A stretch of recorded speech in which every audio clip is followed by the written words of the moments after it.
ক্রমবর্ধমান ধনী মানুষের সংখ্যার দিক দিয়ে দ্রুত বৃদ্ধিপ্রাপ্ত দেশের মধ্যে বাংলাদেশের অবস্থান তৃতীয়।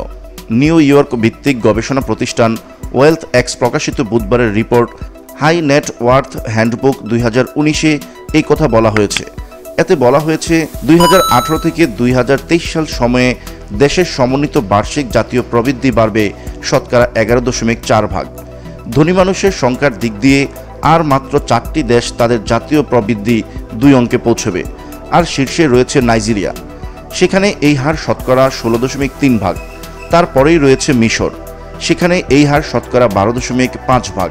এরপরেই বাংলাদেশ, এখানে এই হার শতকরা 11.4 ভাগ।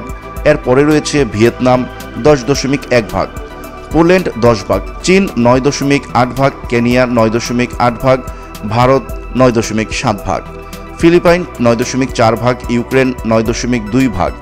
ওই রিপোর্টে বলা হয় এর অর্থ হলো আগামী 5 বছরের উচ্চমাত্রা নেট সম্পদের মানুষের সংখ্যা বৃদ্ধি পাবে। HNW হিসেবে ওইসব ব্যক্তিকে ওয়েলথ এক্স সংজ্ঞায়িত করেছে যাদের নেট সম্পদের পরিমাণ 10 লাখ থেকে 3 কোটি ডলার, আর যাদের 3 কোটি ডলারের বেশি অর্থ রয়েছে তাদেরকে আলট্রা হাই নেট ওয়ার্থ বা UHNW হিসেবে শ্রেণীবিন্যাস করা হয়েছে। গত বছর সেপ্টেম্বরে একই রকম একটি রিপোর্ট প্রকাশ করে ওয়েলথ এক্স। তাতে বাংলাদেশকে দ্রুত বর্ধনশীল অর্থনীতি যেখানে অধিক হারে ধনী এমন দেশের মধ্যে শীর্ষে রাখা হয়। বলা হয় 2012 থেকে 2017 সময়ে এখানে UHNW জনসংখ্যা দ্রুত বৃদ্ধি পেয়েছে। এই বৃদ্ধির হার শতকরা 17.3 ভাগ। ওইদিকে 2018 সালে বিশ্বে HNW জনসংখ্যা শতকরা 1.9 ভাগ বৃদ্ধি পেয়ে দাঁড়িয়েছে 2.24 লাখ। তাদের সমন্বিত সম্পদ শতকরা 1.8 ভাগ বৃদ্ধি পেয়ে দাঁড়িয়েছে 61.3 ট্রিলিয়ন।